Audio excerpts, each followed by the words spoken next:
ছয়টি বিষয়ে সতর্ক না হলে কঠিন বিপদ। ১. মরা মানুষের আত্মা আপনার সামনে ঘুরে বেড়াচ্ছে। এমন কিছু দেখলে ভয় পাবেন না, আয়াতুল কুরসি পড়বেন, কারণ জিনেরা মৃত মানুষের ছদ্মবেশ নিয়ে ঘুরে বেড়ায়। ২. রাতে আয়না দেখবেন না, কারণ রাতে আয়নার মধ্যে জিন প্রবেশ করে, যে কোনো বিপদ হতে পারে। ৩. যদি রাতে আপনি মিষ্টি জাতীয় কোনো কিছু খান, পিঠা অথবা মিষ্টি, তাহলে বিড়াল অথবা সাপ যদি আপনার সামনে পড়ে তাদেরকে কিছু একটা অংশ দিন, কারণ জিন বিড়াল এবং সাপের রূপ ধারণ করতে পারে। নাম্বার ৪.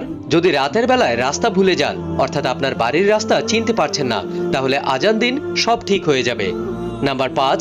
রাতের বেলায় চিত হয়ে ঘুমাবেন না। এক প্রকার ভুয়া জিন রাতের বেলায় চিত হয়ে শুয়ে থাকা ব্যক্তিকে চেপে ধরে। ৬ নাম্বার, রাতের বেলা একা একা কোথাও বের হবেন না, কারণ একা থাকলে রাস্তায় বা আপনার সাথে থাকা জিন আপনার অনেক বড় ক্ষতি করতে পারে। ভিডিওটি অনেক শেয়ার করুন যেন অন্যদের কাজে লাগে।